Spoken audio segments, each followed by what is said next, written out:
Hey, what's up? It's your old pal, Mr. Cook, and we're going to go through the next problem, number 3. So for the function given, find the following without a calculator. Critical values, intervals where the function is increasing, decreasing, inflection points, intervals where the function is concave up, concave down, the coordinates of all the relative maximums and minimums, so that's the full coordinate, the x and the y values, and then the absolute minimum and absolute maximum over the whole interval. Okay, and we don't really need that much space to write this stuff up. So let's go to it. So for part A, if I need to find the critical values in the intervals where it's increasing, decreasing, this just is about the first derivative, okay? So I need to take the first derivative of that function. So it looks like I'm gonna have product rule because I have two functions and they just take their turns with the derivatives. So the derivative of x squared is 2x, and then e to the negative x. And then plus the derivative of e to the x is going to be, well, e to the negative x is e to the negative x, and then times the derivative of negative x, which is a negative, and then times x squared. Okay, so what we need to do is find out if there are any critical numbers. So what we would do is we would take the function, and we're going to see if the first derivative, if the first derivative is equal to, like, what x values give us a 0, and also what x values could potentially give us a DNE kind of situation. Maybe we're dividing by 0 or doing something bad.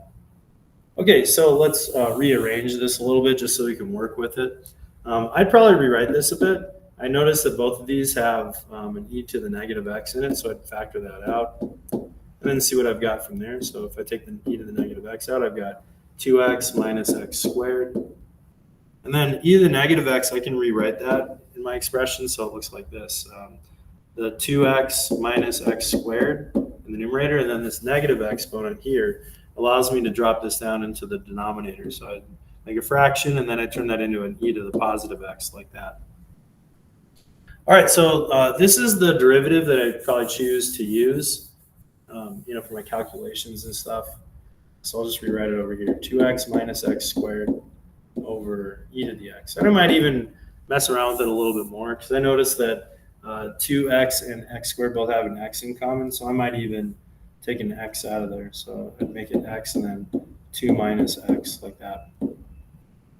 Okay, so there's my derivative. Now let's answer those questions. So if I want the derivative to be equal to 0, that only is going to happen if the numerator is 0. So what I'm going to do, to find where f of x is equal to 0, I'm just going to take x times 2 minus x, and I'm going to set that equal to 0 and then solve it. So if I solve it, x obviously is going to be a 0, and then the other 0 that I can get from here. So I get 0 and also positive 2 as two critical numbers. The other way that I can find a critical number is if the first derivative gives me a situation where I get like DNE. So in this problem, the only way that can happen is if the bottom part, e to the x, it becomes 0. So because that's like if I were to divide by 0, and I don't want to divide by 0. So e to the x actually can never become 0 though, because if I take the natural log of both sides to get rid of that e to the e part on the e to the x, I get the following: x has to be equal to like negative infinity or approach negative infinity, and that's not possible. So this whole scenario of getting a critical number from dividing by 0 or something can't happen. So these are my only critical numbers that I'm going to actually use. Okay, so there's my critical values. That part's done. Now let's find the intervals where the graph is going to be increasing or decreasing.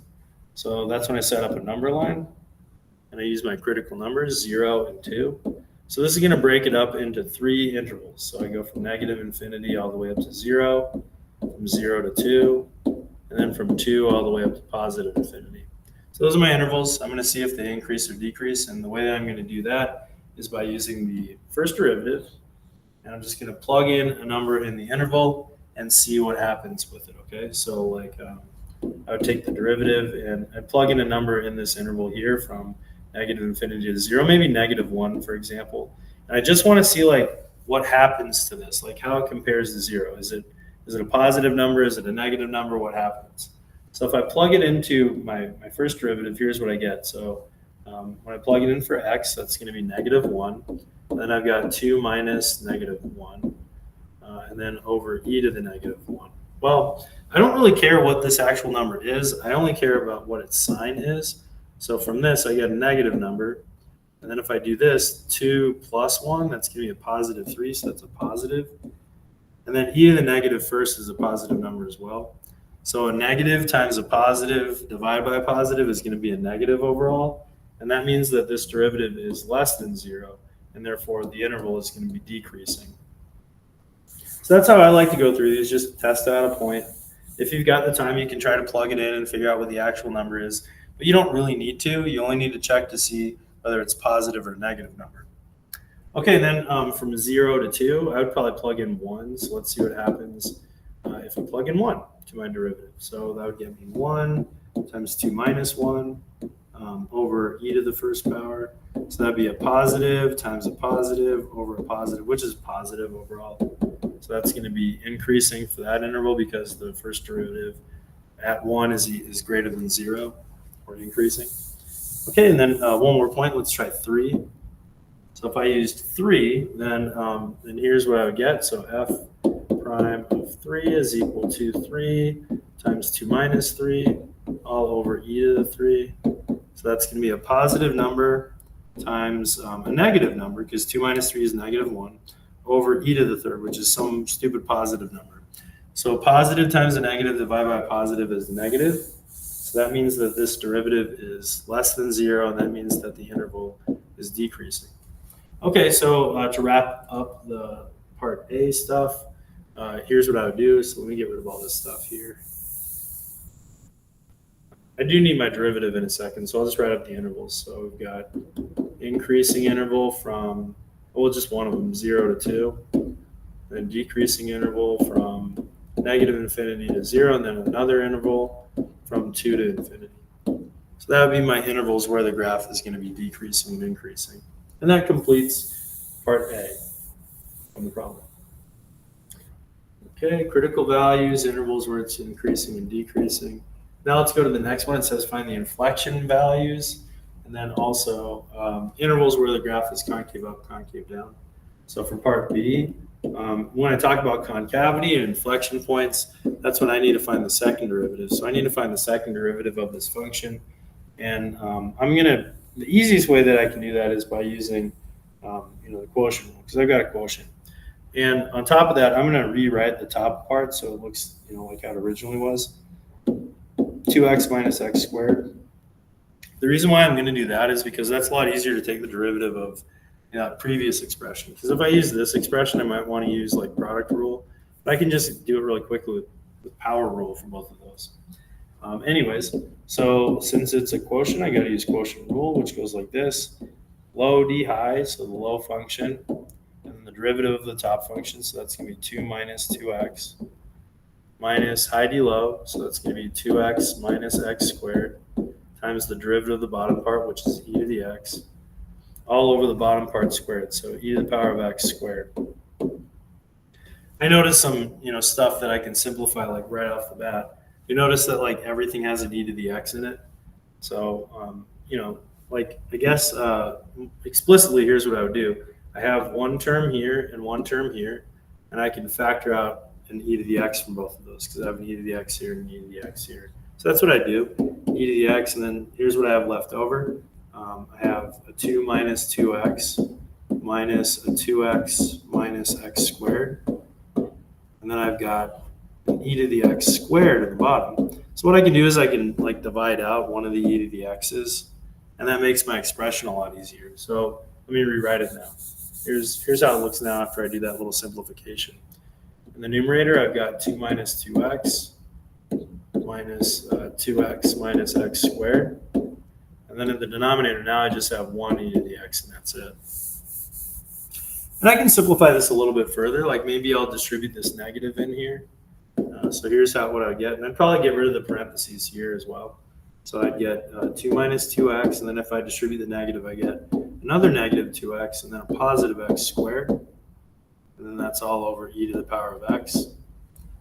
And then I'd probably rearrange the top part so it looks like this. X squared first, and then I combine like terms here, so that'd be negative 4x, and then plus 2, all over e to the power of x. And that's the derivative, well, that's the derivative that I'd probably use. And, I might try to like mess around with it a little bit, like try to say, factor it or something. Okay, so I've got x squared minus 4x plus 2 over e to the power of x.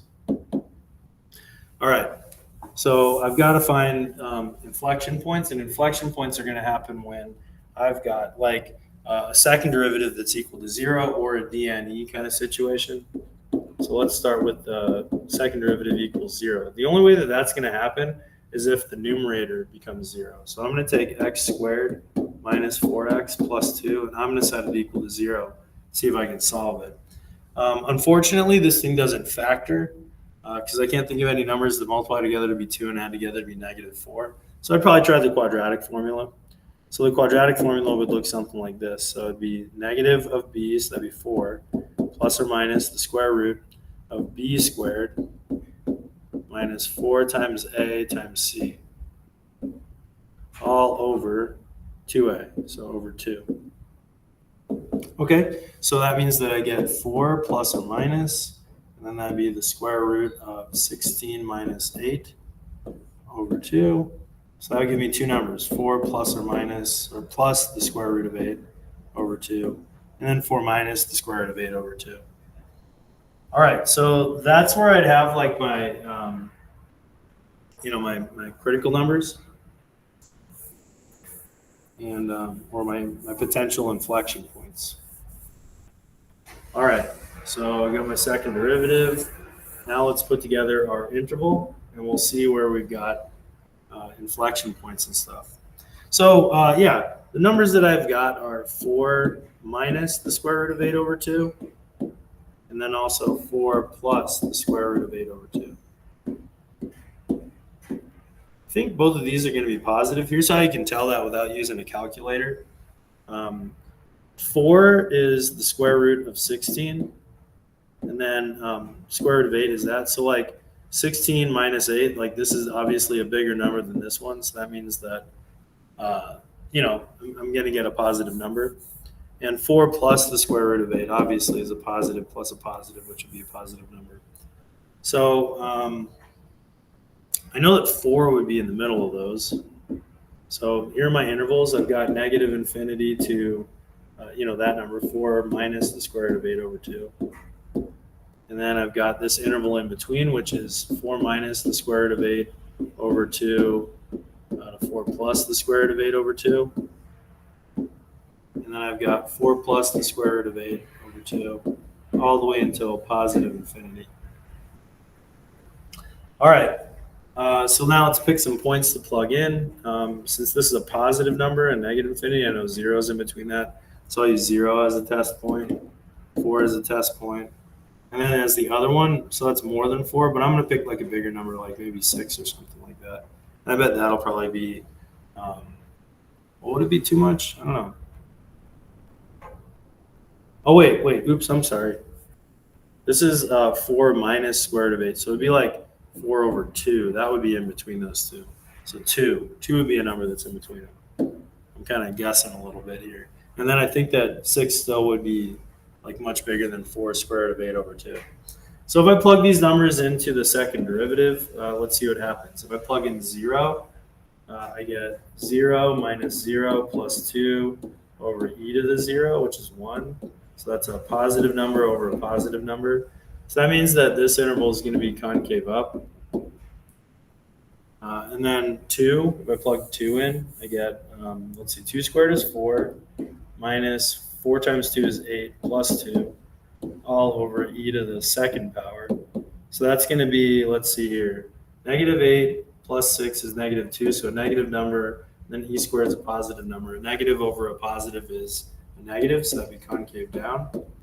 And then the last one is going to be 4 plus the square root of 8. So if I plug in 6, here's what I get. 6 squared is 36. 6 times 4 is 24. So that's a positive number.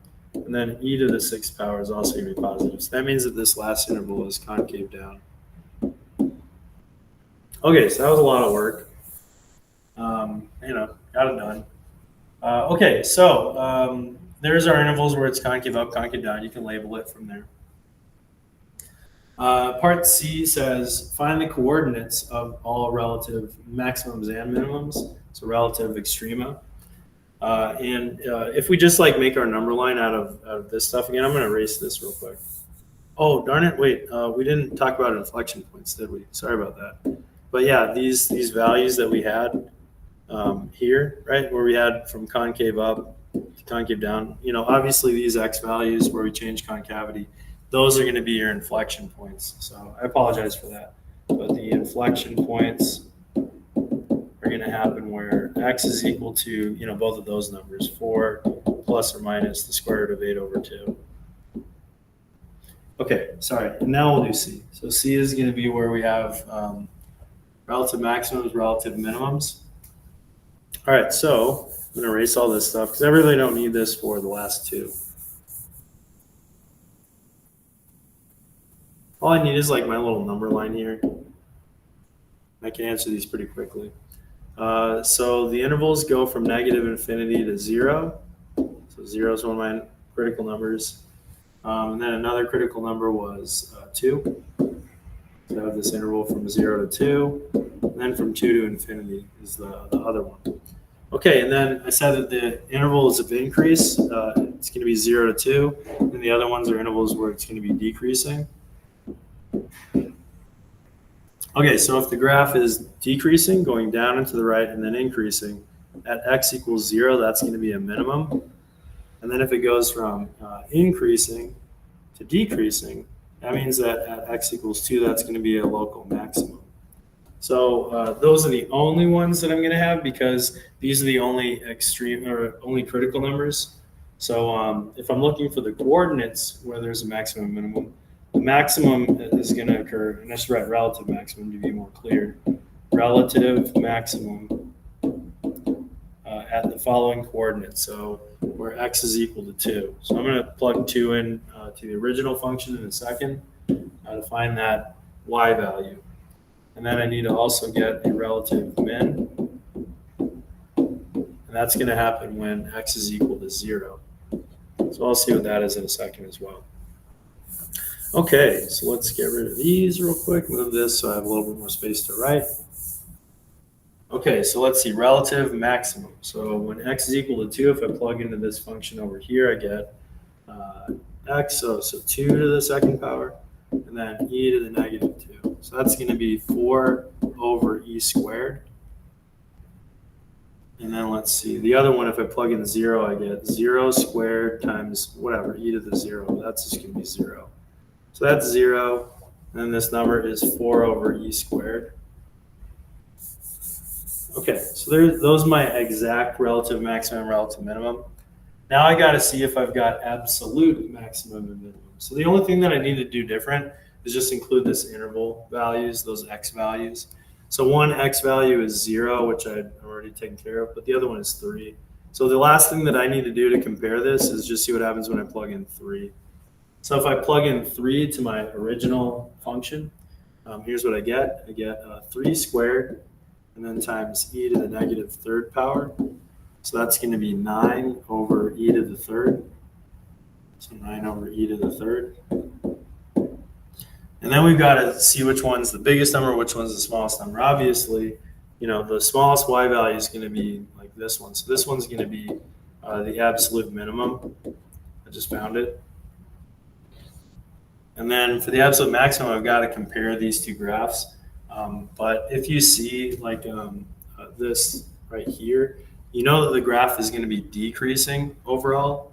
So, from 2 to infinity. So from 2 to 3, the y value is going to be lower. So that means that this actually ends up being like the biggest value right here. So this relative maximum is also going to be the absolute maximum. So those are the two values that we get from there. Okay, and that concludes this video as well. I know that one took a long time, but there were 4 parts, so that's just kind of how it goes. All right, I hope that you got something out of this video. If you need some more help, don't hesitate to reach out to your teacher. All right, thanks a bunch. I hope you watch the next video. See you later.